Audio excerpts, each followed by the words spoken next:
Father Malone, we're nearing the, I guess this is the halfway point, right? We're past the halfway point at this point, I guess. Well, now we're into the halfway. Yeah, we're now halfway. Yeah, this is the halfway point. As close to halfway as one can be. At the end of The Road Warrior, the beginning of this movie, is the demarcation point. Yeah, for a lot of people. But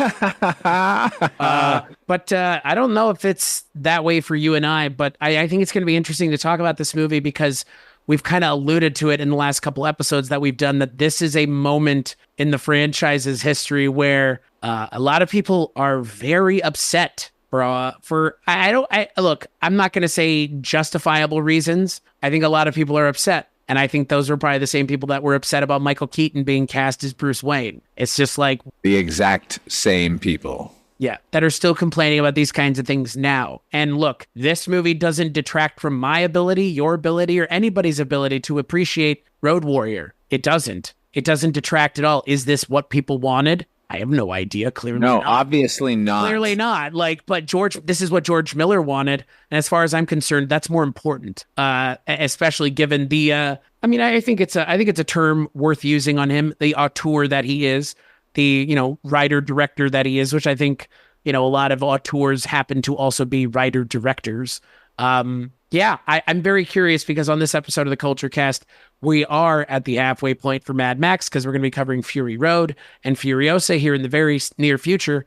But on this episode, I'm still your host, Chris Tasher, and I'm joined once again by Midnight Viewing and Dark Destination's own Father Malone. In the desert sun, every step that you take could be your final one. Good Lord. Yes, if you don't know what we're talking about, but you clicked on the episode anyways, we're going to be covering Mad Max Beyond Thunderdome, not Mad Max 3. That's not the title of this film. Mel Gibson is Mad Max. They will worship him. Who do you think I am? She will challenge him. And I say that this man has broken the law. And this is his greatest adventure. Mel Gibson, Tina Turner, Mad Max, Beyond Thunderdome. Once again, directed by George Miller, written by Terry Hayes and George Miller. And yes, once again, and this is the last time I have to say this, it stars Mel Gibson as Mad Max. What's Max up to this time? Just fucking around, just hanging out, having his shit stolen from him. And then it's what's funny is it feels more serendipitous as a movie than the last two did. Oh, his stuff gets stolen, so then he has to go to Bartertown, and then they have something. It's that this movie, if anything, feels very video gamey in terms of one thing happens, which leads to a whole host of other things happening. But the main thing that happened is still essentially the goal throughout the movie, which is for Mad Max to get the fuck away from these people. Once again, he's just minding his own business in the desert, and Bruce Spence, as a different character, steals his shit from him. And that sets into motion the entire plot of Mad Max Beyond Thunderdome. So, Father Malone, I'm going to kick it to you first. What do you think of this film, and why are you a defender? Why do you defend this movie? It's so bad. It's not Road Warrior. It's so bad. That's sarcasm, folks, by the way. Do you know the date this movie premiered? It's in July of 1985, right? July 10th. July 10th, 1985. That's when I saw this movie. This was the first time that I could go see on my own a Mad Max film in the theater, and I could not have been more excited. Having seen the previews and seeing that Max was off on a different adventure very much excited me, and I was in no way let down. I fucking loved this movie then. I rewatched it a bunch leading up to this podcast. I love it now. I think it's a worthy entry into the Mad Max canon. If you're viewing the Mad Max canon, as we've been talking about in the previous episodes of this series, if you're looking at Mad Max as individual stories that are connected only tangentially through our lead character who barely has a place in each of the stories being told, then there's absolutely nothing untoward with having him rescuing children it's fucking insane is what it is. Yeah, all of a sudden it's Peter Pan. All of a sudden it's Peter Pan. It's kind of what it felt like halfway through the movie. I was like, all right, Like I'm there's running the plot down in my head, Chris, and I'm like, wow, this is fucking crazy. So, yeah, I guess if you just were expecting another high-octane, oiled-up muscle men flick, you're going to be disappointed with this one. But in the spirit of filmmaking and storytelling, like, I thought this is delightful. This is an epic. Like, this feels like an epic. There's more going on here. Because, again, like, part of the story is Mad Max getting screwed over once again and being, essentially having to unwander back from the wasteland with these essentially what are effectively Lost Boys from Peter Pan. I mean, that's what this is in a lot of ways. And Max is all of a sudden leading them. And I don't know is it the kids of it all? Do people hate kids? And that's what it is. That's one of the things. I didn't find the child actors to be much of anything. They were not obnoxious. I think they did just as much as was needed. But I understand the sentiment of, I don't want to watch my franchise have kids injected into it. I felt similarly to The Mummy and The Mummy Returns. All of a sudden, there's a kid on screen. All of a sudden, the kid's being a precocious little shit. Like, okay.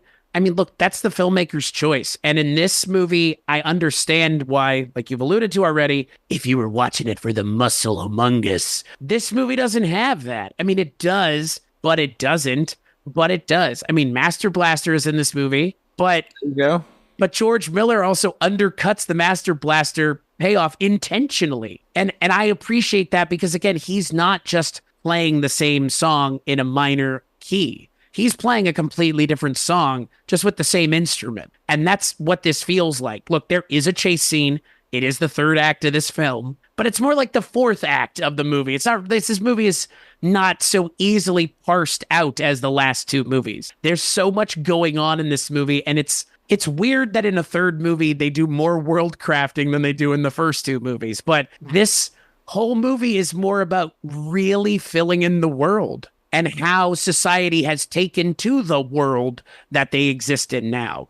It's answering questions that people clearly didn't ask or have any interest in having answered for them by the filmmaker. I get it. But just because they're not making the movie you want doesn't make it a bad movie.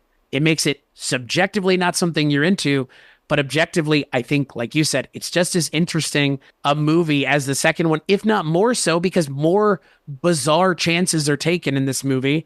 And there are objectively stranger things introduced in this movie than in the last one. One of the reasons that I like this movie so much is exactly what you just touched on, which is George Miller out there building the world and filling us in on what else is going on. If your conception of this wasteland is just gangs of marauding bikers and miscreants, who gives a shit? Like how far do you go with that story? Like, it's just all about the gasoline, and there's nothing to it other than that. They're just getting more gas so they can drive around to get more gas so they can drive around. Like, what else is going on in this world? Well, here it is. Bartertown. That's what's going on in this world. There's this enclave of kids in some paradise over there. The city still exists. If you look hard and long enough, you can find the Sydney Opera House still there. I like going to all of these places. I like finding out what else is in the world, and I like finding out Max's place in it,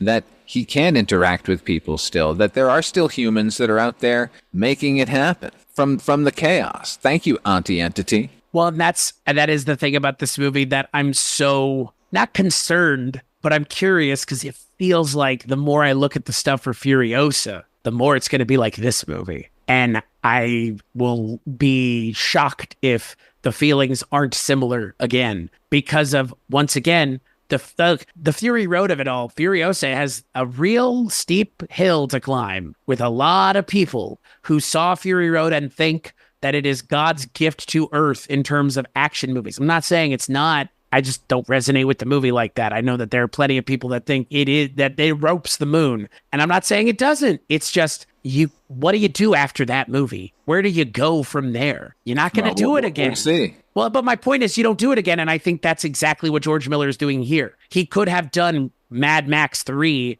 and it just be the Road Warrior again. Chase. It could have been Fury Road, which was already on his mind. Right. But he wanted to take a detour. Which I think works for me in terms of, and I don't think it works more than Mad Max 2, I think it works just as much as Mad Max 2 in a different way. Its expectations are different. There are things that, Mel Gibson actually has dialogue in this movie. A fair amount of it, too. Like, he says more in the first 15 minutes of this movie than he does in the entire hour and a half run of the last movie. Yeah, it's the one where we actually get to know Max a little bit. And we get to see him making choices that do not benefit him. Every choice he's made so far has been only to further his own goals, whatever his fucking mysterious goals happen to be. But in this one, we see him making moral decisions with Master Blaster, or rather just Blaster at that point. Like, not part of the deal, not going to crush this guy.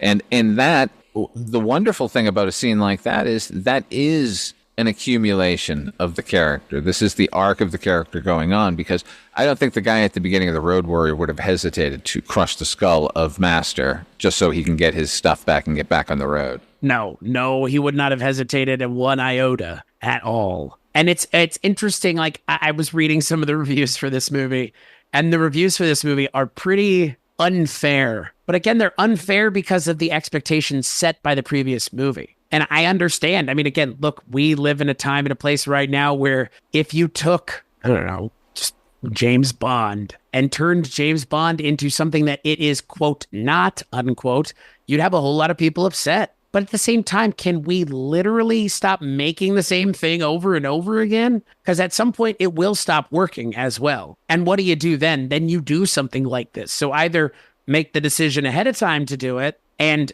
actually lean into it, or you do it after the fact and you have to catch up because you've essentially, what can you do with a car chase movie? We'll make it the whole movie. What do you do after that? That's what I'm saying about Furiosa. Like, where do you go from here? We saw what George Miller went to, which is something so bizarre, it alienated the original audience, or some of the original audience, immensely, to the point where they wanted another Mad Max movie because this movie wasn't what they thought it was going to be. And I love that about this movie because it's so un-Mad Max, but at the same time, it is perfectly Mad Max. Because it's having a conversation about society falling apart the same way the first movie did. It's kind of showing that was what society looked like pre-Fallout. This is what a society or a community can look like further down the road. We saw it in the last movie with the community, but this is like they're built into this place. Bartertown is a self-functioning ecosystem, and that's something we haven't seen yet in these movies. And that's so exciting and weird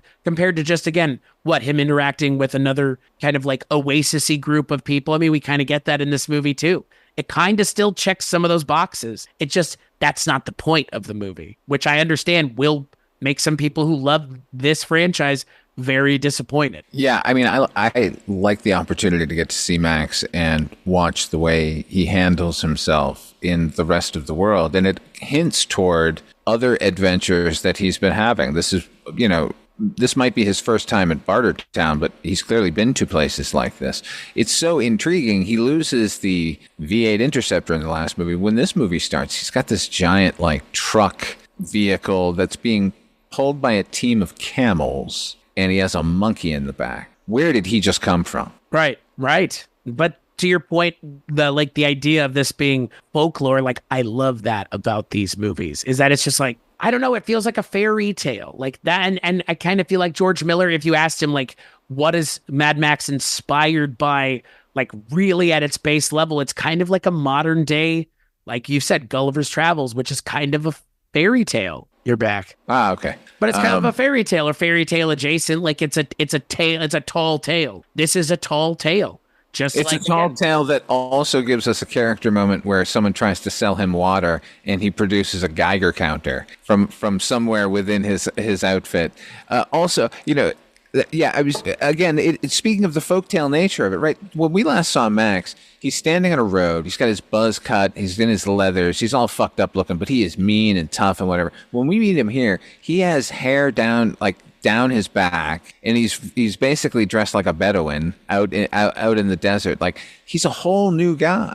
This whole new tale. Like, do we know who's telling this tale? It might be the kids, right? I guess so. I mean, that's my assumption. Is the story is essentially being told by the kids of planet Earth, the Lost Boys, as it were. Yeah, and if we're to believe that these are chronological in order, as George Miller has said they are, right? No matter what gaps in between the movies, what tales were not being told of Max, what I like is, and what this movie really provides, is that I think this is the movie where Max actually figures out his place in this world. Right. Agreed. In the first movie, it's just a free fall into the world, and then it's just stay alive and keep going no matter what. But along the way, he inadvertently begins helping people. And I think here is the moment where he realizes that his mission is actually to go from place to place and find the problem, or let the problem find him, and then solve it. I totally agree. And I love that about these movies, the way that they've been set up. Does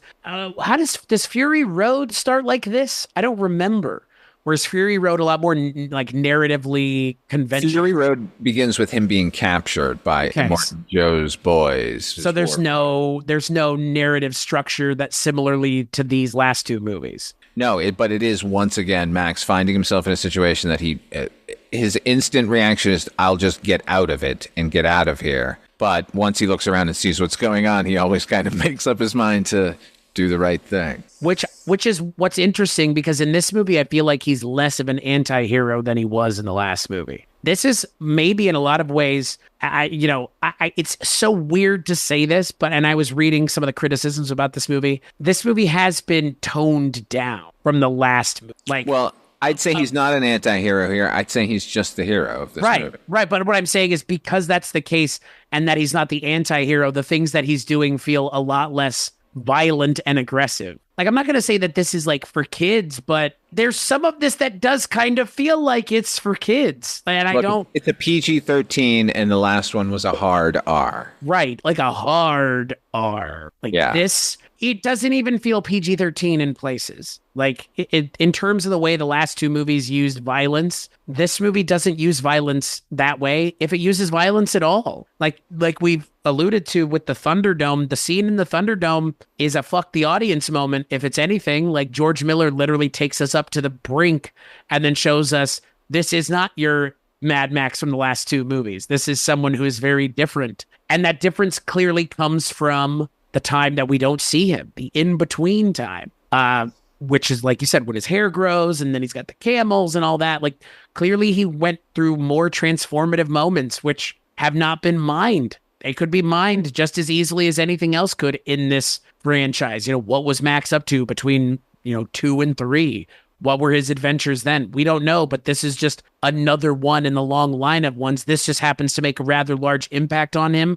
Maybe. That's the other thing. Maybe. By the end of this movie, he's doing the same fucking thing he was in the last movie, literally. Yeah, if the chronology is to be believed, he saves these kids, who knows what happens, but he gets right back. He goes and finds himself a new V8 Interceptor, doesn't he?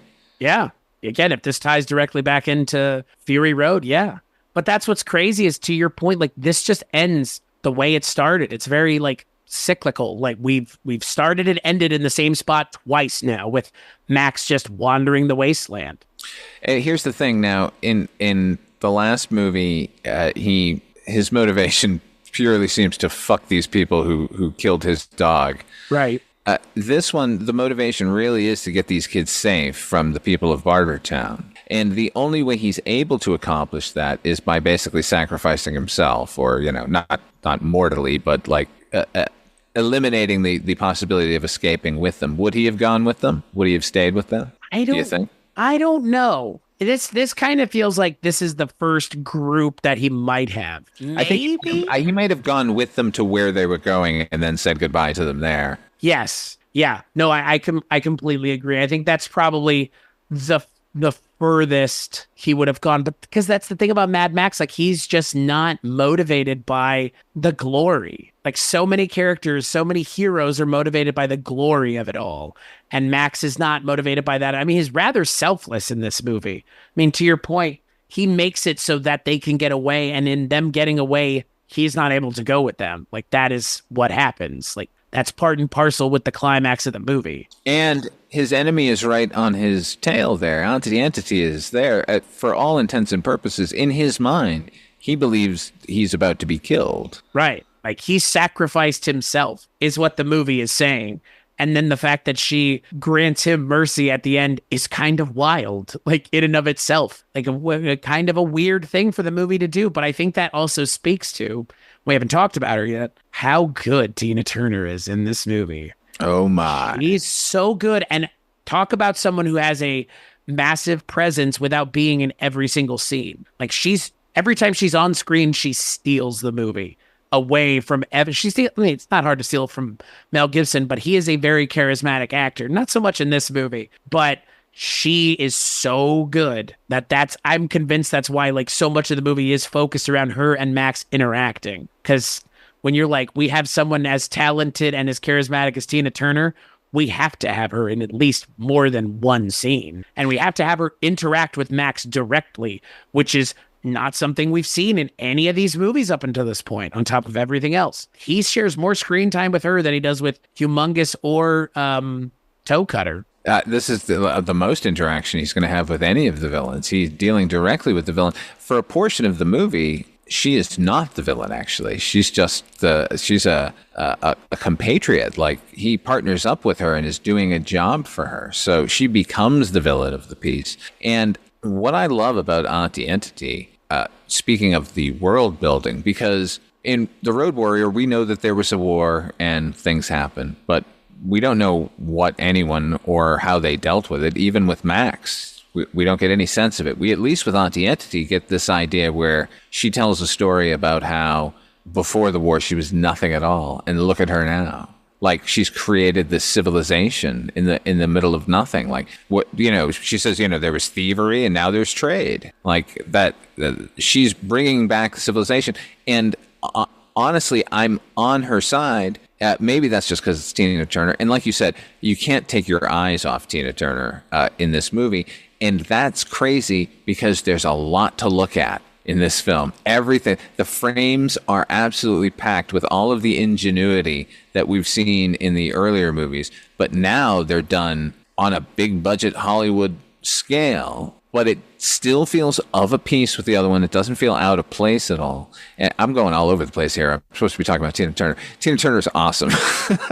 She's well, and again, like, the movie goes all over the place because of how weird her character is and how her interactions with Max go from, like you said, him being a person that she essentially hires to get her needs done, and in turn she'll give him his stuff back. But the fact that then she, turns around and says, I'm not going to do that, I'm going to exile you, like, she is the motivating force behind the entire movie, effectively. Well, what's crazy is she ends up being the villain in that she gives chase at the end and probably would have done harm to all of those kids, maybe.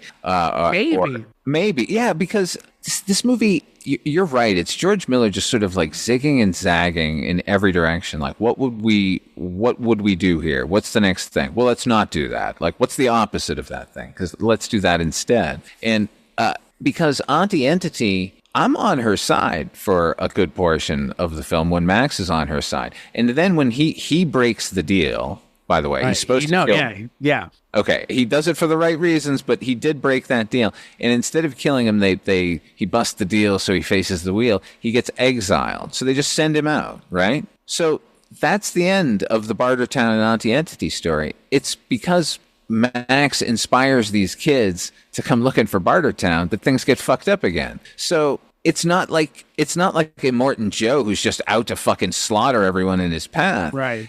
And it's not like Humongous. He wants that fucking gasoline and he'll fucking murder everyone in his path. This is a person who wanted a job done, didn't get what she wanted, said, okay, now I'm done with you. And then they came and like kicked the hornet's nest. Right. So them going after them she would have to do that at the very least to save face in Bartertown. She's already shown, and that's another thing that goes on in this movie. Maybe people can't just handle politics or something, but the fact that we get to see this really rich world of Bartertown, and then, speaking of big budget Hollywood movie, we go down beneath Bartertown where it's all pigs who are being harnessed for methane gas. So we get these disgusting shots of machinery dumping pig shit everywhere.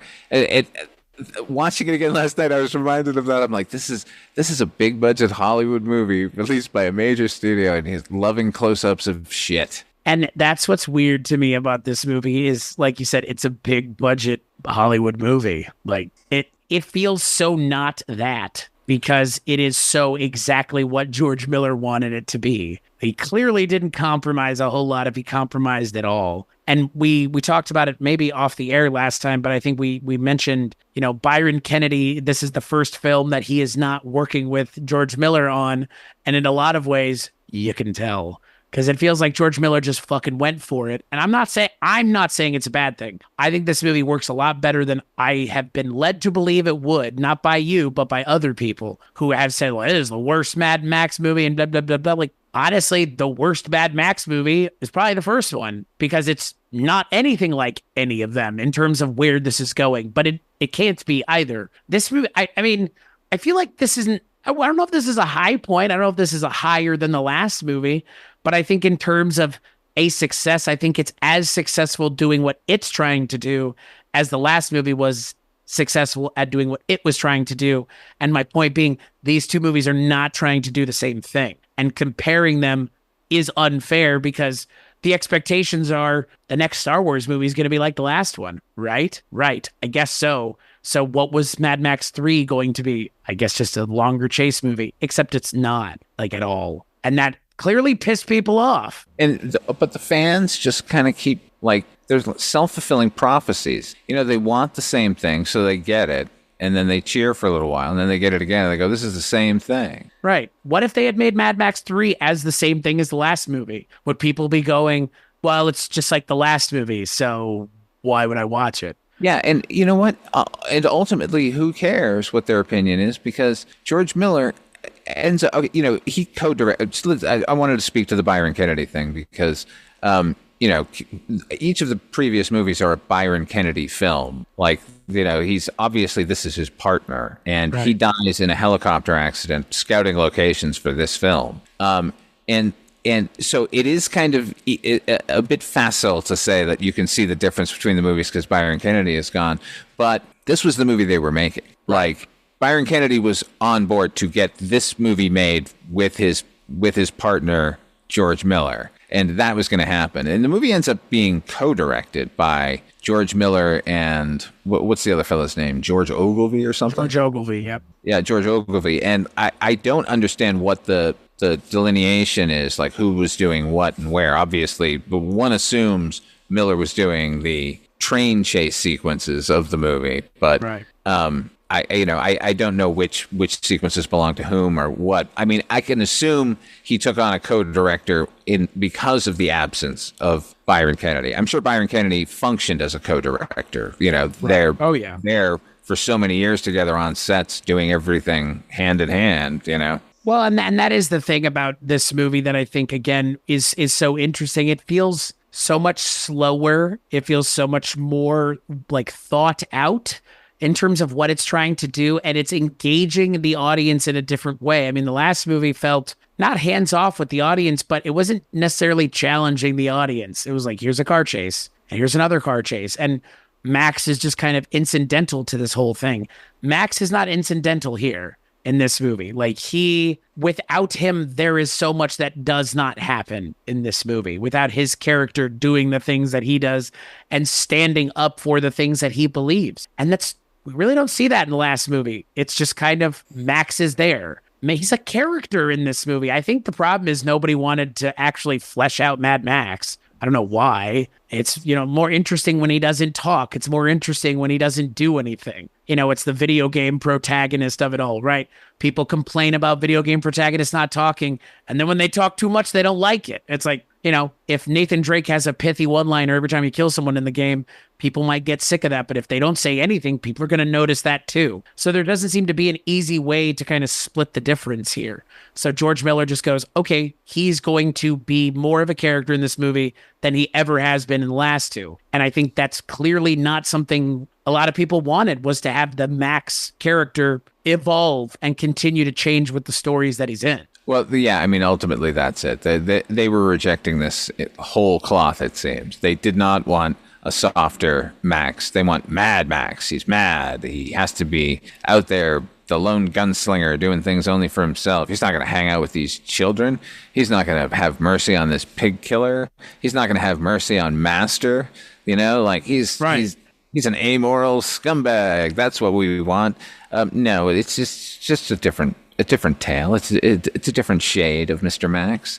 And is he amoral anyways? Like, he never strikes me as amoral in the last two movies. That's what I don't get. Like, this character in this movie tracks with the last two. Like, yeah, he's not out there, joining those gangs, and he could easily take over one of those gangs. If he were actually an amoral drifter in the wasteland, he would be the king amoral drifter. Right. Like that's the scary part, is what happens when Superman is not the hero anymore. That's what Mad Max could have been like. He could have been Immortan Joe, just the guy in charge of everybody. But that's not what he's doing as a character, which is interesting. And the world that he gets caught up in is interesting. Like, I was saying that the two worlds of Bartertown, what Max wanders into in, typical man with a no name spaghetti Western style is a power play between the people who are creating the gas that runs the electricity down below and the people who are, enjoying its benefits above.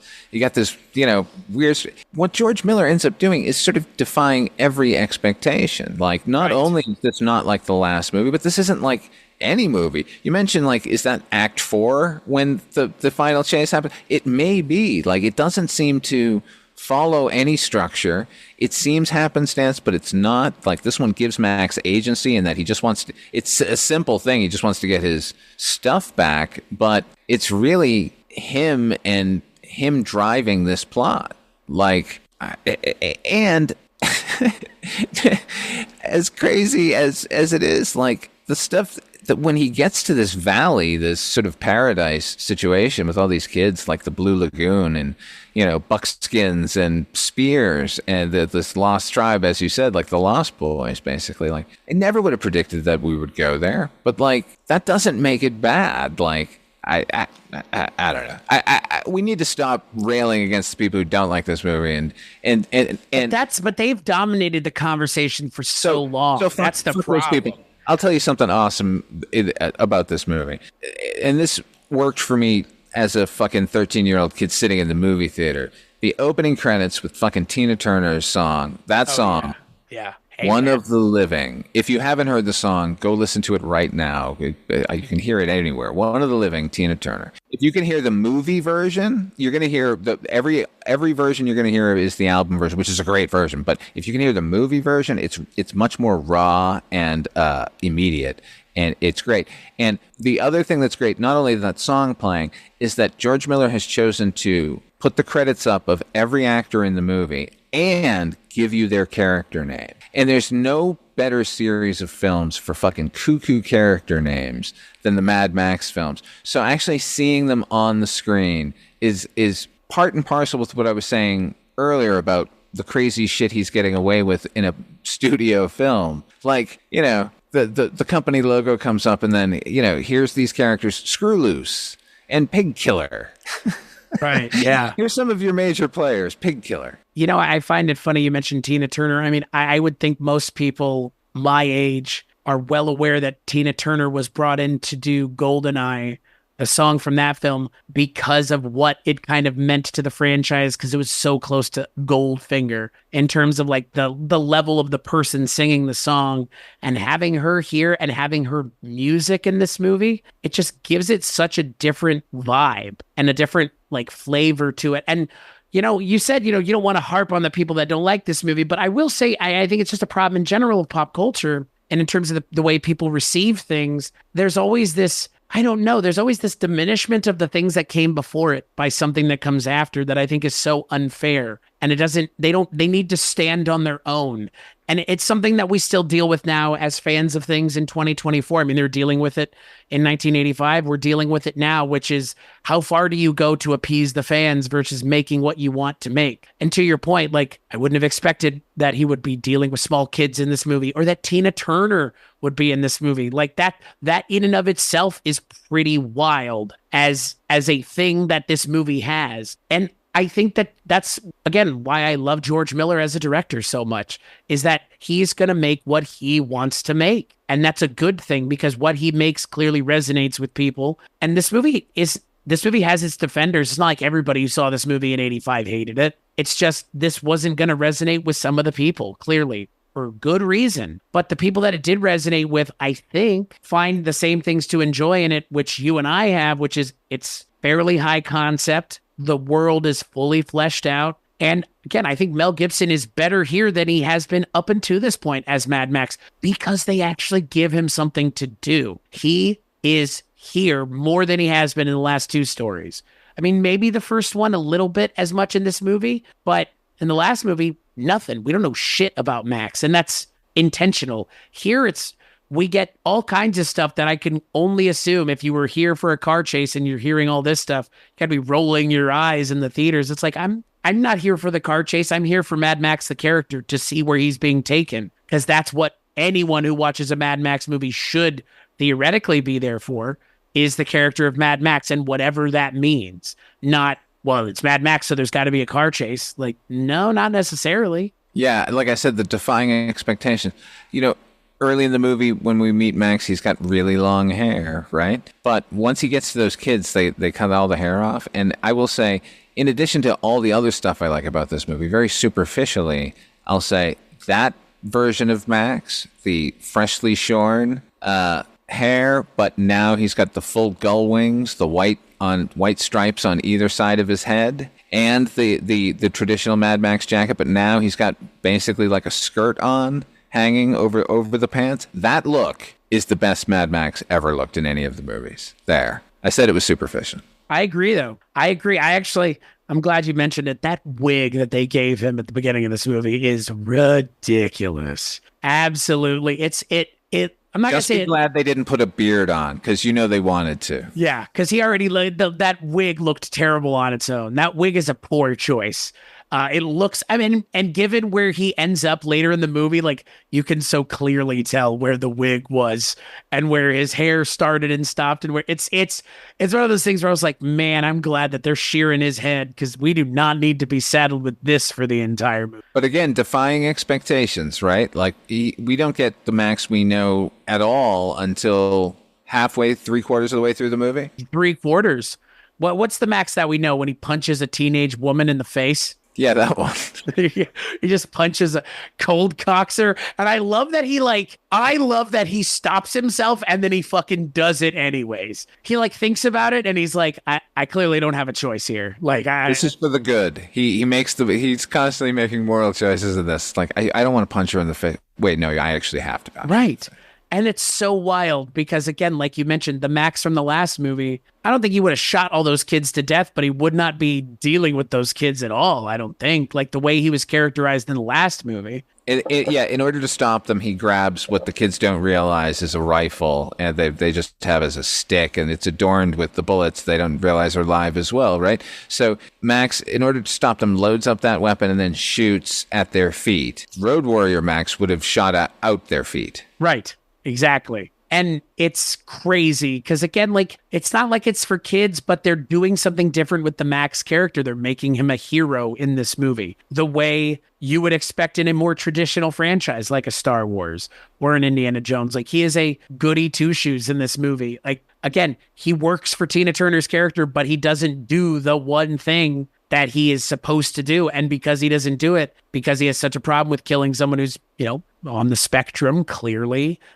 he doesn't want anything to do with it. And I like that about the character because, again, that's not the character from the last movie. And characters actually showing some growth and something more than we've seen from them, I think is really should be applauded.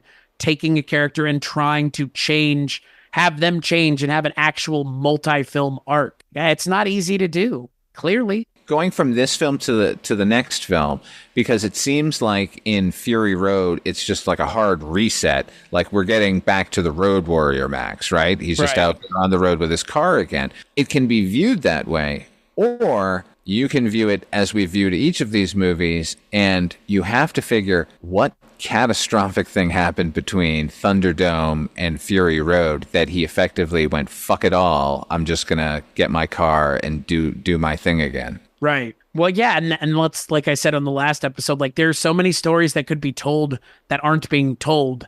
And, Furiosa, I think, is going to clearly be a prequel and a sequel to Fury Road, which is going to be interesting because, again, like we have had the story of Mad Max told from the opening, pre all of this. And then we followed him in the last movie, and now we're even further down the road. And then with the next movie, we're even further down the road. But I guess, what's interesting is also, like you've just said, like Max in this movie, he's a character. In the next movie, he's just kind of there, back to the way it was. Back to the way the last two movies treated it. And that's what people wanted this whole time, I guess. I gotta say, that when the movie began, that part threw me. I thought, no, have they just, did he give up? Like, and then my next thought was like, maybe this is not chronological. Maybe this is, this took place before Thunderdome. You know what I mean? This is what leads him to go get that camel train going. Right.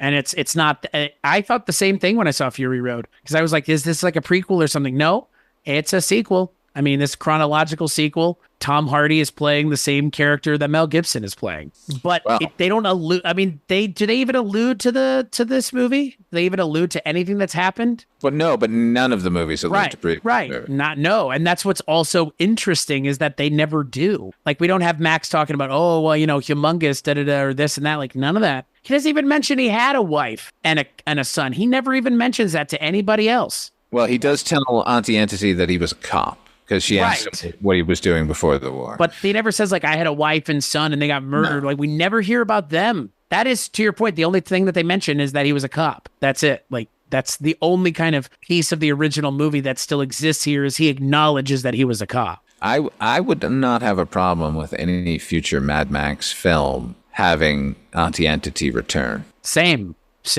And I know Tina Turner has passed away, but we've recast the fucking lead. We can certainly recast Aunty Entity because I love Aunty Entity. I think she's a great character, and I think she's a worthy adversary. But again, is she an adversary? She could be a fucking super cool ally in a future film. Right. Well, and that's the other thing. I mean, like we've talked about with Bruce Spence in this movie, he's kind of antagonistic towards Mad Max more in this movie than he is in the last one. I mean, they only kind of come around on one another right near the end of the movie. But what's interesting is, like, again, like he's kind of at odds with Max and is the reason the things are happening in this movie. But at the end of the movie, we talked about Bruce Spence in Road Warrior in the last movie, but we really haven't talked about him here in this movie because he's another pilot in this film, but this is a different character. Like George Miller has said, this is a different character than the first one, right? He has a kid in this movie. He has a son.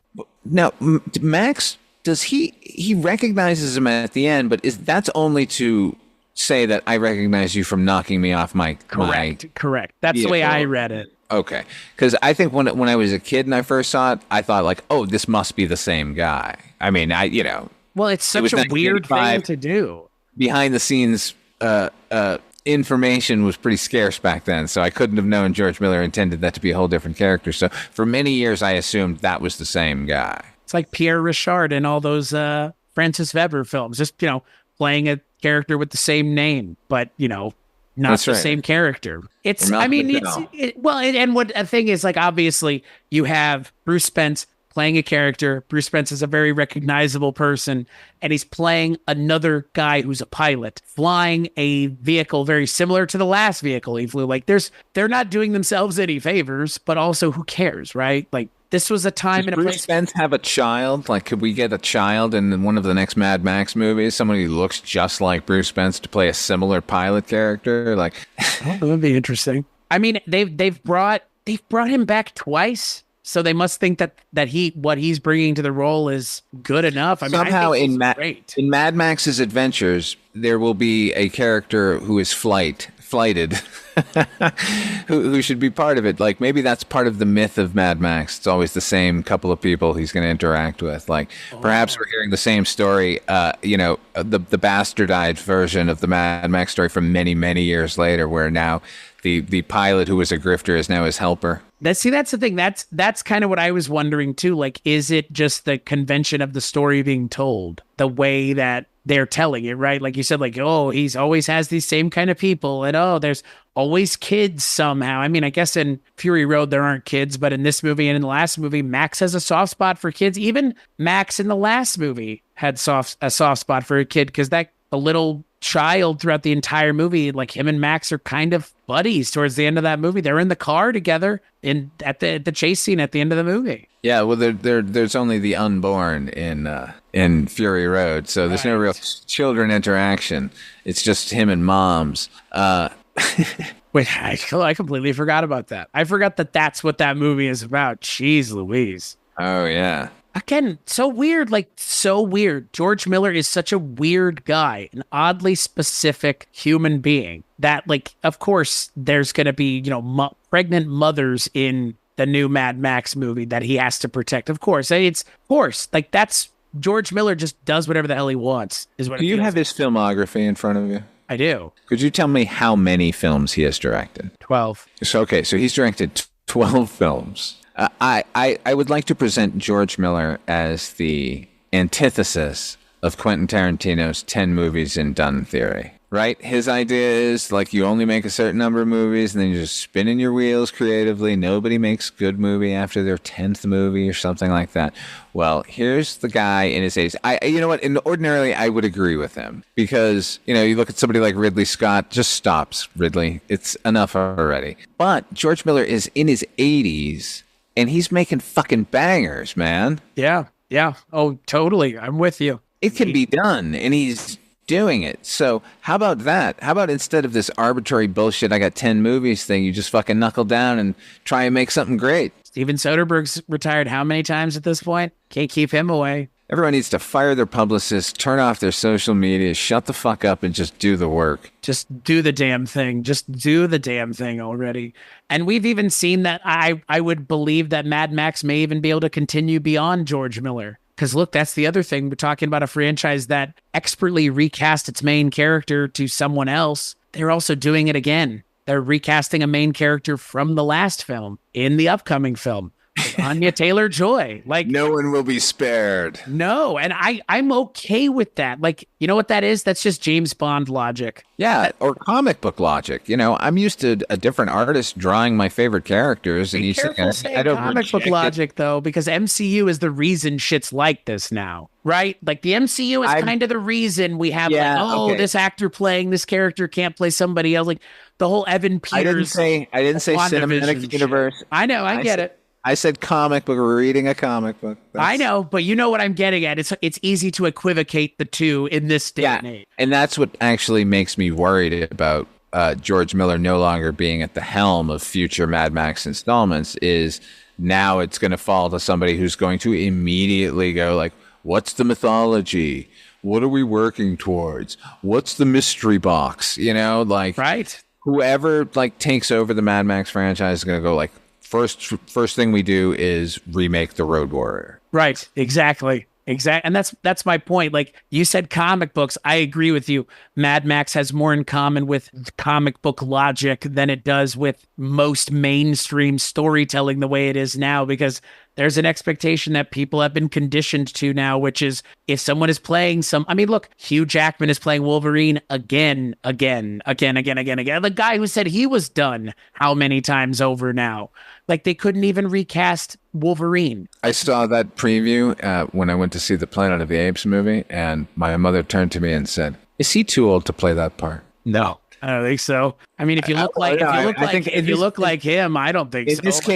In this case, I think that's the point. But yeah, I mean, well, but that's the thing. Like, would Mel Gibson have come back for Fury Road? Like, that's the question that I always think about. Because, yes, they recast him as Tom Hardy. But they were talking, man. I mean, for years. It was going to happen in 2005, and if it had happened then, he definitely would have played the part. Right. And I think that the way he plays it in this movie would have been what we would have gotten in the next movie. I think that the way Mad Max is used in Fury Road is a response to this movie completely. But I think it's also because there's enough time and distance that they could just go, well, we're just going to do this again. But if they had actually made 4 close to or around the time that this movie came out, I think it would have been more of this, more world building, which I was would be totally game for. Show me more of this world. Maybe even have Max leave Australia. I mean, if they had made the Fury Road with Mel Gibson, Max, you're right, would have sort of continued this arc from Beyond Thunderdome. He would have been a much more paternalistic character in it. Because he would have by the very nature of the age he would be at, like, he wouldn't be doing all those stunts. Like, he'd be like old Indiana Jones. I'm sure Nux, the sort of war boy that he befriends, would have been a much bigger character and like sort of acted as his proxy in more of the film. But because they cast it younger, they're able to make Max the more vital of the two. Which I think is the smart way to go about doing it. I mean, look, yes, we have Mel Gibson in this movie, and he turns in his best performance as Mad Max, but clearly this is not what was going to continue to define the franchise once they got back around to making it. So, because again, they were cognizant of the response to this movie, which I think is unfair, because the chase at the end of this movie is as good as the chase at the end of the last movie. It's different. It's very different.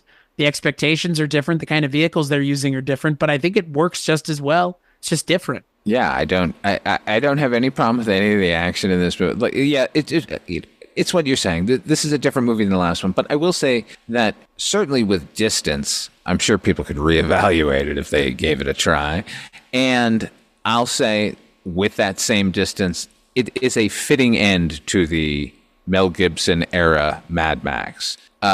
Yeah, they give his character kind of an ending. Yeah, it goes from like losing everything to possibly attaining everything, but realizing that it's worth sacrificing himself to maintain that. Right.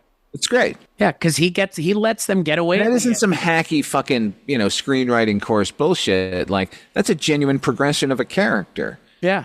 He has an arc through 3 movies, which is kind of not, I guess that's not what people expected or wanted. I like that Max as a character grows, and by the end of this movie, he's willing to make a choice that the Max from the last movie was not willing to make at all. He would not have sacrificed himself for that town. He wouldn't have. He didn't want to. He is helping them only because he literally fucking had to. By the time it gets to that point, he's helping them because there is no other choice for him. For the misguided people who think that this was a wrong turn for the Mad Max character, I would invite you to go read the works of Robert E. Howard, his Conan the Barbarian books. Conan never changes in any of those books. Oh, no, wait, he does. He becomes a king. He learns. He has many, many different adventures. I'm just saying, like, this is not a new thing that we would get some other flavor of a character.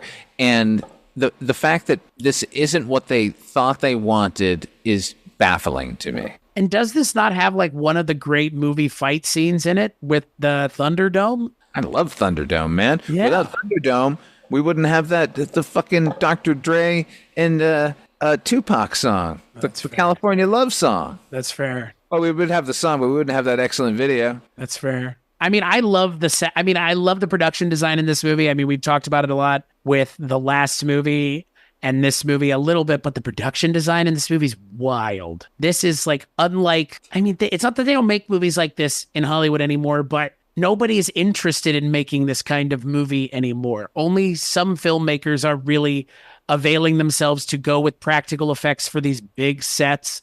Look, Ridley Scott made Prometheus the way that Ridley Scott made Alien. And people were like, oh my God, and George Miller made Fury Road the way he made this movie, which is leaning on the practical effects, because you can't replicate the Thunderdome in CGI and it work as well as it does in this movie. Clearly a real set. It's well lit. It's interesting to look at. They're bouncing around on bungee cords. It's bizarre, but it's way more interesting than two guys just fist fighting in a coliseum. It certainly is. I will say that the thought of a CGI Thunderdome does appeal to me.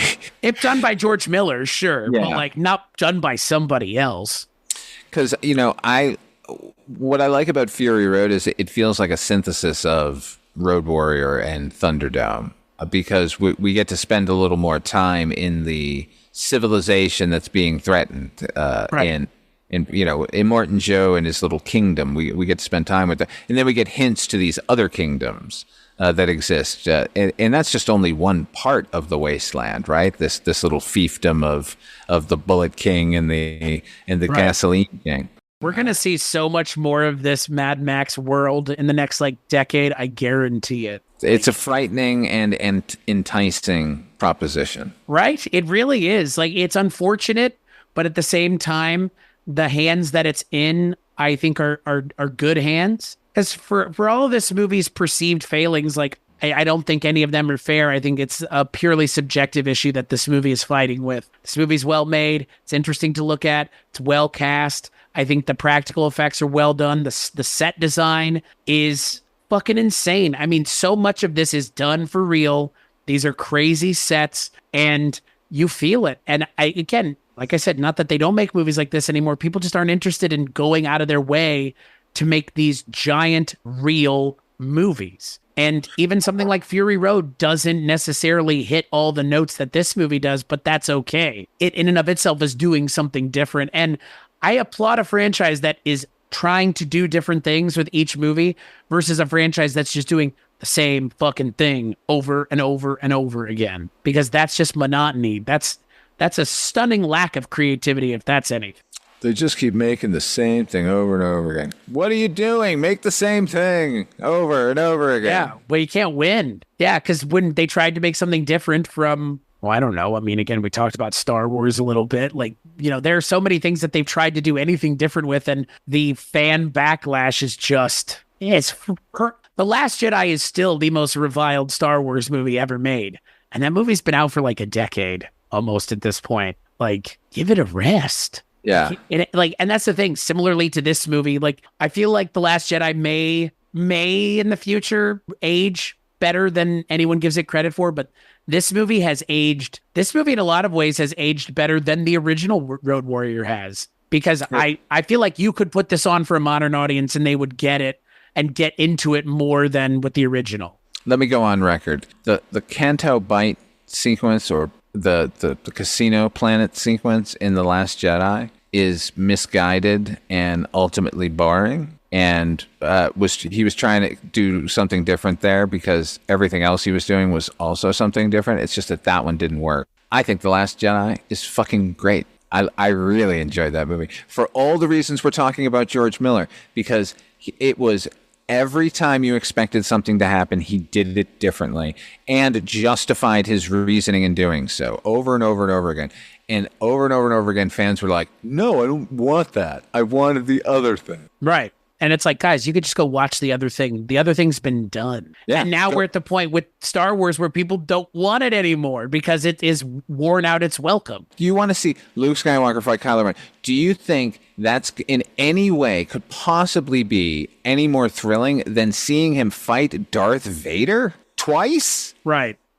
What would be the goddamn point of seeing Luke Skywalker fighting with a fucking lightsaber again, and the only person he can fight is Kylo Ren? Right. It would be so disappointing. Yeah. Oy. I know. And again, like I said, I look at a movie like this and I think to myself, this has been happening for a very long time. Just the internet has made it easier to amplify it, easier to really, look, we live in a universe where the Snyder Cut came out because of the support for it. And I'm not saying it's a good or a bad thing. My opinion on it doesn't matter. They did it anyways.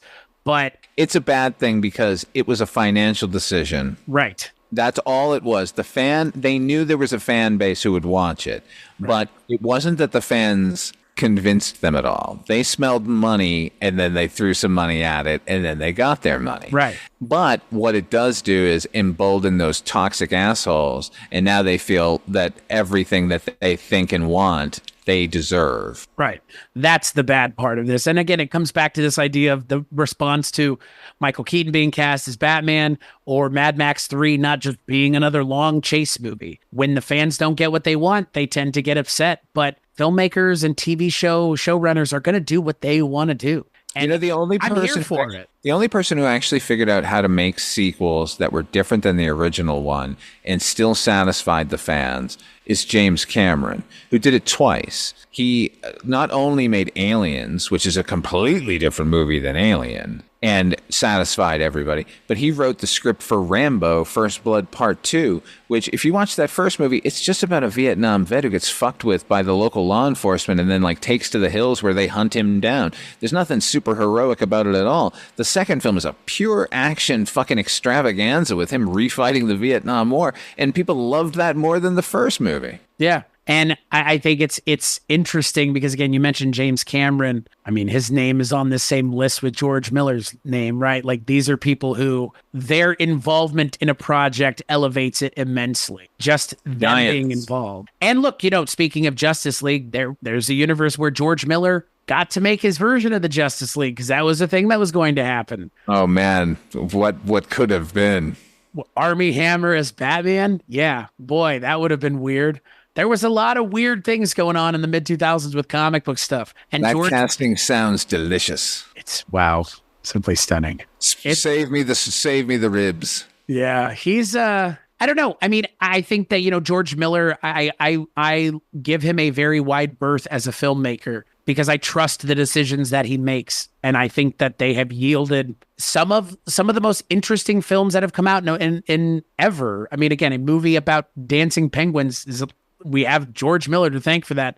He wrote the goddamn script for both of those movies. We haven't even talked about the other in-between shit. Like, in between Road Warrior and Thunderdome, he does that Twilight Zone segment, which is fucking phenomenal. Best part of that entire movie. And then he directs The Witches of Eastwick. Have you watched that? Have you seen that? I've never seen that. Holy God, man. It's so fucking different than everything else, just like the Babe movie, just like the Dancing Penguin movie, just like the Genie movie he just did with Idris Elba, that 3,000 Years of Longing? Yeah, just like the movie I saw in high school, Lorenzo's Oil. Good God, man. He's all over the place. Yeah, and it's what's weird is like there are very few directors who are as much of a chameleon with the success that George Miller has had. None of the movies that you mentioned have been failures. They've all been objectively successes on top of everything else. I mean, Mad Max is or was at the time the most profitable film ever made. Like, that's who gets the credit there? George Miller does. Dr. George Miller on top of everything else. God bless him. Can you imagine what he must be like what he must be like to just be around? It's probably like Peter Jackson, just like a constant font of just like, no, we're going to do this. No, we're going to do this. We're going to, like, I don't know, like those kinds of directors, they know what they want. They know how to get it. And I respect the shit out of that, even if the movies aren't made for me. Being able to make what you want in the studio system, holy shit. Like, there's so many people that have to thank George Miller and James Cameron and to George Lucas for being able to make movies and then transition into the studio system and continue to make their movies. It's pretty crazy. And in Miller's case, it's even more kind of spectacular because all of these movies are kind of hard won. Right. Like, it's not like everyone was giving him a blank check on these things right up until fucking Fury Road. Like, they got shut down a bunch of times. And they had studio interference on the set, and they told them they couldn't have the ending. They had to they shut down production before they finished the ending, and then had to go back and reshoot the ending. Like, so, and and it took forever to get made. Like, this guy with this proven track record with these movies, it took him forever to get anyone to let him make another one. So, it's not like a Spielberg situation where it's just like, what do you want to do? Right. Here's Steve. We'll just back the truck up to your house, and Jurassic Park, we'll just give you that one too, because why not? Who cares? Yeah. That's the thing. I mean, George Miller kind of stands alone in terms of making it on his own with his own ideas. I mean, it's very Sam Raimi. Probably is a better comparison. Totally. George Romero, like, he's one of those mavericks. Yeah, like making his thing and not taking anybody else's ideas like any further than he needs to, but he's going to stay true to his idea throughout. And again, that's very hard to do in the industry. Like, if John Waters was a Motorhead, he'd be George Miller. Yeah, we're just naming auteurs pretty much. Like, let's name some more. Well, I mean, I would even go as far as to say, like, Scorsese, really. Like, I mean... Francis Ford Coppola. You see that Megalopolis trailer? No, I haven't. But again, someone who's doing what they want, right? Like, these kinds of directors are few and far between now. A Jonathan Glazer type. Or I know you and I probably different opinions about some of his movies, but an Ari Aster type. Just making something very specific, very weird that they want to make. And that's, again... You know, sometimes in movie trailers where it'll say, from the visionary director of blah, blah, blah. And it's the most pretentious thing ever. But if they say from the visionary director, George Miller, I'm like, yeah. Yeah, pretty much. What is it that George has done? Please tell me more. Right. And tell me about the Penguin movie again. Again, the Penguin movie is George Miller. That's the other thing. Like, some of these other directors we've mentioned have not been able to navigate children's films the way George Miller has. Like, and on top of that, an animated child's film, like not a live action kids movie, a animated one. Just sure. And I think that, I mean, look, Beyond Thunderdome is such a pivot for George Miller, and I think it informs the rest of his career too. Like, this is in a lot of ways, this is literally his third movie, but it is the first time in a long line of times where he's bucking expectations and probably reveling in it, I would assume. Because if I were him, I'd be like, I don't give a shit if you don't like my movie, because clearly some people do. This movie still made money. This movie was still immensely successful in terms of post-release, but had a big tail in like the rentals. And again, Mad Max 3 is being made because of the success of the last two movies. So can't take that away from him either. People didn't resonate with this movie. It's aged way better than so many other movies that came out around the same time have, because this is so unlike everything else. You only get to see this in this movie, which you can't say for a lot of stuff in the 80s. Put this third movie against the most recent third Star Wars movie. Yeah, see, that's the thing. This movie and that new Star Wars movie have nothing in common, because that third Star Wars movie feels completely reactionary to everything that everybody had bad to say about Last Jedi. I would compare Fury Road and Rise of Skywalker more than I would compare this and that, because this movie is the movie that the next movie's made in response to. Right. I would compare them as the anti-Thunder. Yeah. Like a movie that just made every wrong decision, and people like that movie. Rise of Skywalker? Yeah. Man, they hate it as well. That's weird to me that anybody could like that movie. It's so reactionary. It would be like in this movie if all of a sudden, Max had a family again, and Max was. It's like these are decisions that don't need to be made here. We don't need any of this anymore. Take it in a different direction, but don't take it in that direction. And that's the thing. I feel like people watch this movie and went, "You're taking it in a direction I don't like." But I think it was the logical direction. I mean, if we're watching a character who has been unable to connect with people, essentially only children, really. The only person Max resonated with in the last movie was a child. Why are we surprised that in this movie, a whole group of children are wanting him to be there and protect him, or protect them and them protect him?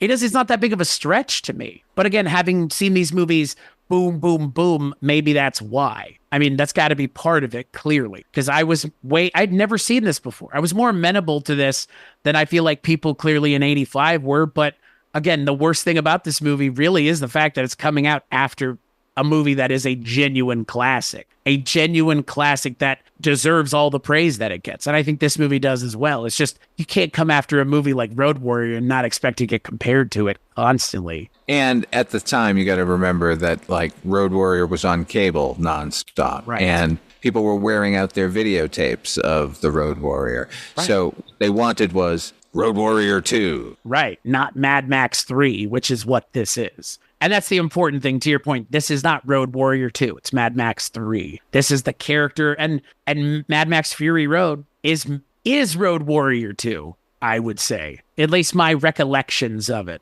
are that it is more like what I saw in Mad Max 2, that it is a weird movie about saving a ragtag group of kids who survived from a downed Boeing 747. But they just put them in the cab of the truck. Right. Yeah.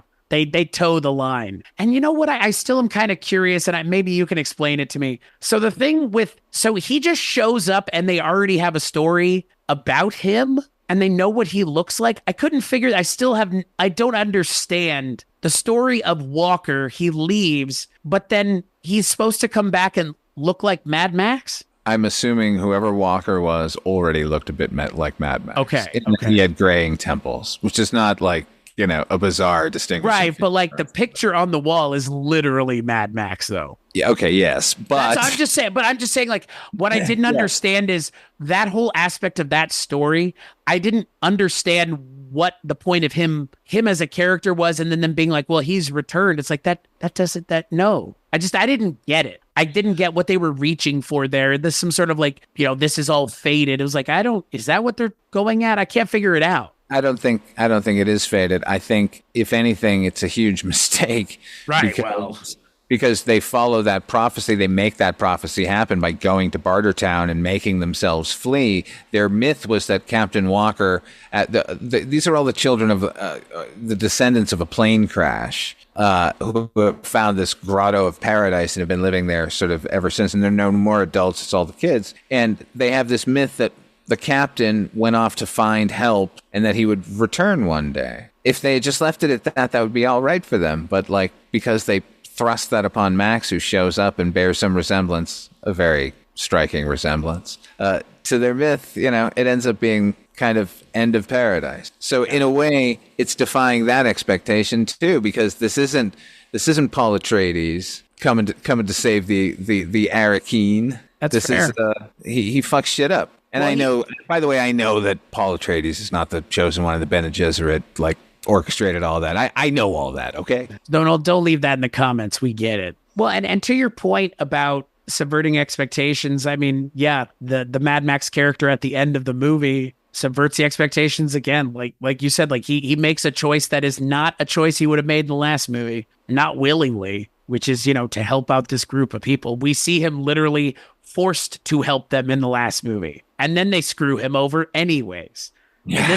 In this movie, he makes that choice, which is so interesting because it's clear that those kids have had an effect on him and that has transformed him as a character. And, again, like you said, I feel like this was a worthy conclusion to Mad Max as played by Mel Gibson. But I also kind of just wish... It's the best that guy who lost his family was going to get in this wasteland. Right. That's the furthest he can get. Help other children escape the fucking madness and go start a civilization. Which makes sense. That makes sense as what the character of Mad Max ultimately becomes. And I will say, honestly, for me, if anything, it kind of feels like a shame that the Fury Road's a reboot and it wasn't just its own thing. Because if I'm being honest with you, Chris, I got the same feeling when I watched it. I love the movie. I'll go watch it right now. But I did feel like, well, as much as he's zigging and zagging in each of the 3 previous movies, this does feel like a return to something. And yes, it's spectacularly done. And yes, it's a different adventure, but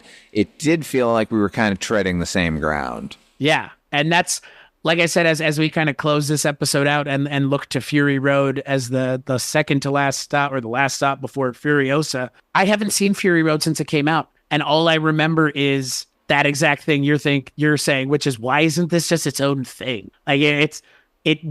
You can do so much more if this is the starting place, as opposed to this is where we're picking back up. And look, all I remember is the car chase of it all. I don't remember any plot particulars or anything, but knowing that this is where the story ends and I hadn't seen this part of the story, it is kind of like, I kind of wish that there was not this Mad Max aspect of that character, because it's still there. It's baked into it. I mean, you mentioned the thing about ghosts at the beginning of the 4th movie.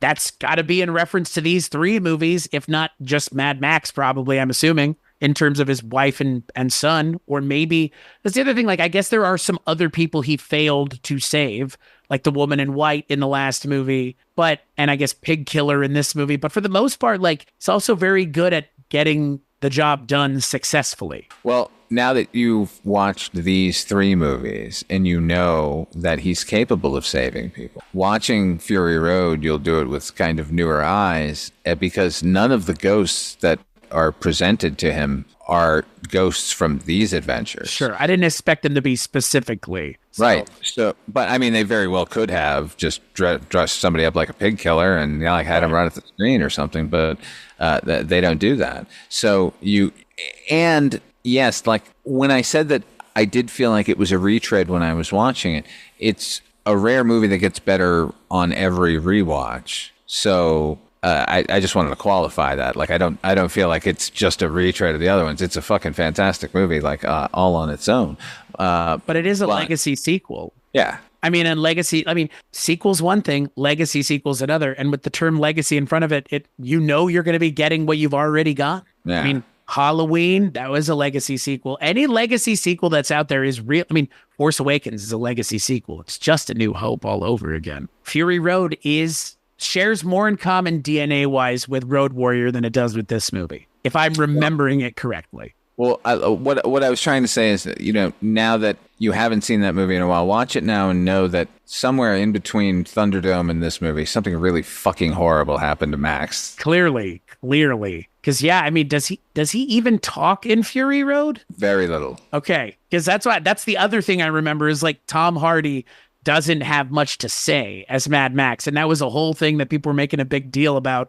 And now I understand why. Because, again, where he's left... It actually makes sense for the character to kind of return to Road Warrior Farm if something fucking catastrophic had occurred to him. And clearly it has. Right. Huh. Yeah, no, I'm super excited to revisit Fury Road. And then obviously, Furiosa beyond that. But yeah, no, I'm glad we finally are here at this point because I was curious what my response to Beyond Thunderdome was, and I enjoyed it. I enjoyed it a lot more than all the things I had heard up until this point for the most part. Because again, like this is a movie that for the long time was talked about as being a bad movie and a bad sequel. And I think it's especially now, that's really unfair given the bad sequels we have seen to franchise things that are objectively bad. But yeah, this movie's just different. And I actually, again, I will always appreciate a director doing something outside of the box. And the further outside the box that they can make it entertaining, the better. So agreed. Anything else we want to talk about with Beyond Thunderdome? I think we said it all. Cool. So, Father Malone, until you and I talk about Fury Road, where can people find you and the assorted audio things that you do? Go over to weirdingwaymedia.com. I'm the co-host of Night Mr. Walters, a taxi podcast where HP and I talk all about the classic television series. Or you could hear me on Midnight Viewing, the horror anthology podcast, and its sister series, Midnight Viewing Anthologies Attack, which is I co-host a new sort of bi-weekly show with Antonio Lepore, where we're checking out anthology, not just horror movies, any anthology movie, starting with Batman the Animated Series anthology episode, Almost Got Him. That's coming up soon. Which is a great episode. Probably the best episode of that show, frankly. Undoubtedly. Yeah. As for me, Weirding Way Media is where you can find all the stuff that I work on audio-wise. I do a weekly video podcast that you can find the audio of. That's called Film Foundations. And then I do a monthly show on Patreon called Rankin' on Bond with Patreon exclusive content as well on my Patreon. But that's the main exclusive. $10 and up, you can hear the projection booths. Mike White and I, along with Richard Haddam, Richard Haddam's Paranormal Bookshelf, talk about James Bond once a month. And Father Malone, you will be joining us very soon. I'm very excited. Actually, the next recording we're doing, I'm pretty sure, is the one that you're on. We're going to be talking about the first Roger Moore film. The moment James Bond pivots, as one might say. Talk about inflection points for a franchise. Is he living and letting die? He's definitely doing a reggae interlude with Paul McCartney. That's for sure. God, Jesus. So excited. I'm super excited. And yeah, until you hear us talk about Fury Road, we'll catch you on the next episode.